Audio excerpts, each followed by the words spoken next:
जो प्रधानमंत्री ने बोला मैं उसको सपोर्ट करना चाह रहा था। कुंभ हमारी एक प्रकार से हमारा ट्रेडिशन है, हिस्ट्री है, कल्चर है। एक कंप्लेंट थी, एक शिकायत थी, श्रद्धांजलि नहीं दी प्रधानमंत्री ने। जो लोग जिनकी मृत्यु हुई थी उनको श्रद्धांजलि नहीं दी। और दूसरी बात मैं ये कहना चाहता था कि देखिए, कुंभ की जगह है, मगर जो युवा कुंभ में गए उनको प्रधानमंत्री से एक और चीज चाहिए, उनको रोजगार चाहिए, और प्रधानमंत्री को रोजगार के बारे में भी बोलना चाहिए। आपने बोलने नहीं दिया? नहीं, देखिए, बोलने तो नहीं देते हैं। डेमोक्रेटिक जो स्ट्रक्चर है, जो एलओपी को तो मतलब परमिशन देनी चाहिए, मगर नहीं देते हैं। बट ये न्यू इंडिया है। सकारात्मक बात ही कर रहे थे कुंभ के विषय में, तो उनको कहने देना चाहिए। लेकिन स्पीकर ने 352 मैम रूल का जिक्र किया। नागपुर पे कुछ बोलेंगी? मैम, नागपुर में जिस तरह से हो रहा है वहाँ पर जो है कैसे आप? और मैम, विपक्ष को भी अपनी बात रखने देने का मौका दिया जाना चाहिए था। चेयर की बिल्कुल तरफ देने जाना चाहिए था, क्योंकि विपक्ष की भी भावनाएं हैं इसके प्रति, और उनको प्रकट करने में कोई उनको आपत्ति नहीं होनी चाहिए थी। तो मेरे ख्याल से उनको 2 मिनट के लिए बोलने देना चाहिए था। 2 लफ्ज अगर श्रद्धांजलि के बोले होते तो उन लोगों की आत्मा को भी शांति मिलती और उनके परिवारजनों को भी सुकून मिलता जिन लोगों ने अपने लोगों को खोया है। बहुत लोगों की मौत हुई है, उसके ऊपर भी बोलना चाहिए था। और लीडर ऑफ अपोजिशन बोलना चाह रहे थे, अब बोलने ही नहीं दे रहे हैं। लीडर ऑफ अपोजिशन को ना बोलने का समझ में नहीं आता कि लीडर ऑफ अपोजिशन को क्यों नहीं बोलने देना चाहते। बहुत ही निंदनीय है। महाराष्ट्र हमेशा बहुत शांतिपूर्ण राज्य रहा है, वहाँ इस तरह की बातें कभी नहीं। लेकिन जिस तरह से ये लोग असली जनता की समस्याएं हल करने के बजाय इस तरह के बेकार के मुद्दों को उठा के और झगड़ा कराते हैं और उससे दंगा करने की कोशिश करती है, बहुत गलत है। मुझे लगता है महाराष्ट्र शासन की बहुत बड़ी गलती है कि उस चीज को रोक नहीं पाए।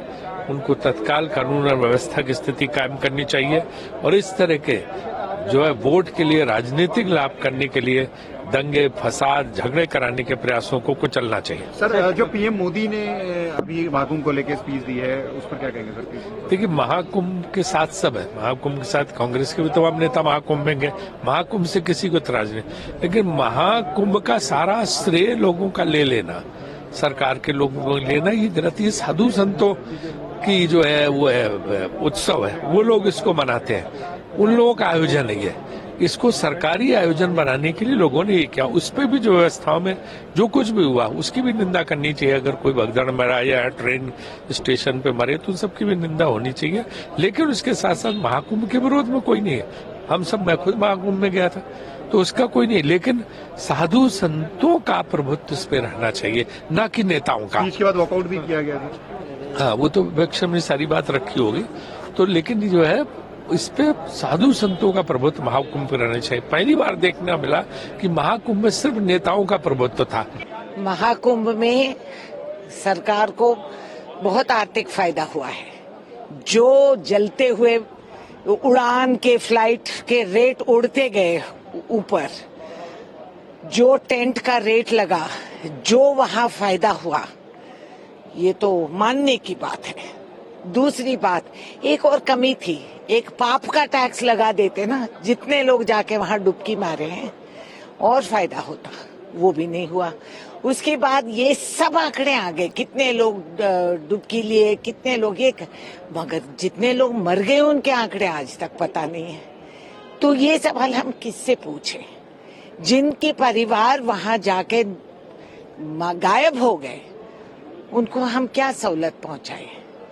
भगवान को मानकर लोग चले हैं वहां, भक्त, असली भक्त, वीआईपी इसमें नहीं गए थे बेचारे, तो उसका जवाब नहीं मिलेगा। उसके बारे में जिक्र तक नहीं करेंगे।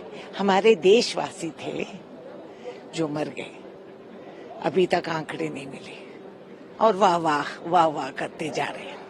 शाबाश। प्रधानमंत्री जी आते हैं और कोई सही बात नहीं करते, सिर्फ कुंभ की बात श्रद्धांजलि तक नहीं देते हैं, ना समर्पण करते हैं, ना जोगी की बात करेंगे। वो राष्ट्रीय चेतना की बात करते हैं लेकिन संविधान की बात नहीं करते हैं। विवेकानंद गांधी के वसुधैव कुटुंब की बात नहीं करते, सर्वधर्म समभाव की बात नहीं करते, सार्वभौमिकता की बात नहीं करते। हर चीजों में वो राजनीति को ढूंढते हैं। बिल्कुल गलत है। बिहार के साथ सौतेलेपन का व्यवहार किया गया तो हम बिहार बंद करेंगे। प्रधानमंत्री जी आए थे कुंभ पे, इन्होंने बिल्कुल उनको बोलने का राइट है, लेकिन 1 मिनट भी श्रद्धांजलि नहीं दिए। उन्होंने कुंभ के पर कोई बात नहीं की। उन्होंने जो दुर्दशा था उस पर बात नहीं की। वो आए और अपने एजेंडा को जो आते हैं तय करते हैं, एजेंडा तय करते हैं। संविधान, वसुधैव कुटुंब, सर्वधर्म समभाव, सार्वभौमिकता पर कोई बात नहीं करते। माननीय प्रधानमंत्री जी ने एक तरफा बयान दे करके और सदन से 1 सेकंड में चले गए। अच्छा होता इस महाकुंभ पर एक बड़ी चर्चा होती और उस चर्चा से ये होता कि महाकुंभ को एक दिन के लिए तो था नहीं, महाकुंभ तो बहुत दिनों से चल रहा है और भविष्य में चलता रहेगा। हमारी भी सरकार थी, माननीय नेताजी श्रद्धेय मुलायम सिंह यादव जी के नेतृत्व में 3 बार सरकार थी, माननीय अखिलेश जी के नेतृत्व में सरकार थी और इन सरकारों के रहते और चलते हमारे कहीं पर चिड़िया भी नहीं दबी और बहुत अच्छे ढंग से शानदार तरीके से महाकुंभ का आयोजन हुआ। लेकिन अफसोस के साथ है कि इस बार जो महाकुंभ हुआ है उसमें चर्चाएं ज्यादा की गई, भगदड़ मची, जान है, बद इंतजामी हुई, जिसका कारण हुआ असंख्य लोगों की जाने गई। अच्छा होता कि माननीय प्रधानमंत्री जी आज जब बोल रहे थे सदन में तो देश के सामने उनको बताना चाहिए था कि कितने लोग महाकुंभ में गायब हुए हैं, कितने लोग फंसे हैं, कितने लोगों की जाने गई है और ये सरकार ऐसे लोगों के बारे में जिनकी जान चली गई है, सरकार उनके आश्रितों को, उनके परिवारजनों को क्या सहायता देगी, इस पर करना चाहिए था। लेकिन एक तरफा वो बात, और विपक्ष को भी सुनना चाहिए था, क्योंकि ये भविष्य में भी महाकुंभ का आयोजन आएगा। तो इस महाकुंभ के आयोजन में भविष्य में कोई इस तरह का घटना न हो, इस तरह जाम न लगे, इस तरह से लोग न फंसे, उसको अवॉइड किया जा सके। लेकिन उन्होंने ये भी अच्छा नहीं समझा, इसलिए समाजवादी पार्टी ने वॉकआउट किया और विपक्ष पूरी तरह से आड़ा रहा, सदन चला नहीं, स्थगित हो गया। तो अच्छा होता कि सदन में इसकी चर्चा, आवाज हम लोग भी और हमारे नेता लगातार अखिलेश यादव इस बात पर लगातार कहते रहे, इस बद इंतजामी के बारे में चर्चा करते रहे और देश के बारे में ये बात करते रहे कि महाकुंभ का आयोजन जो हुआ है बद इंतजामी के कारण जाम हुई है, बद इंतजामी के कारण लोगों जाने गई है, जिसको अवॉइड किया जा सकता था। देखिए, प्रधानमंत्री जी ने कुंभ की वो बातें की जो बातें लगातार वो पहले से करते आ रहे हैं, उसमें कोई ऐसी नई बात नहीं कही जिस बात को हम लोग कोट करें या वो बात पहले चर्चा में ना आई हो। हम लोग आदरणीय अखिलेश यादव जी लगातार जब से मौनी अमावस्या के दिन दुर्घटना हुई, इलाहाबाद के कुंभ में भगदड़ हुई, सैकड़ों लोग उस घटना के शिकार हो गए, अपनी जान गंवा बैठे।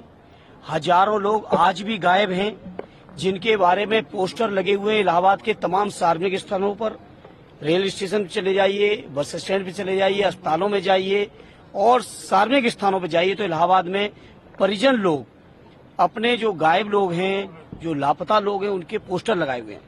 हम लोगों ने प्रधानमंत्री जी के वक्तव्य को बहुत गंभीरता से, धैर्यपूर्वक, शांतिपूर्वक सुना है, वो आप सबने देखा होगा। और प्रधानमंत्री जी का वक्तव्य जब खत्म हुआ तो हम लोगों ने इस बात की जरूर मांग की कि कम से कम घायलों की सूची, कम से कम लापता लोगों की सूची, कम से कम मृतक लोगों की सूची तो प्रधानमंत्री जी देते। लेकिन प्रधानमंत्री जी ने केवल अपना वक्तव्य देके सदन से वो चले गए। इस बात को लेकर हम समाजवादियों ने सदन से भी बॉयकॉट किया है और आज हम आपके माध्यम से भी मांग करते हैं, सदन में भी मांग रखी थी, पहले भी मांग की थी जिस समय कुंभ चल रहा था, कि कुंभ पर सदन में एक व्यापक चर्चा होनी चाहिए। केवल एक तरफा नहीं कि माननीय प्रधानमंत्री जी आए और बयान देके चले गए।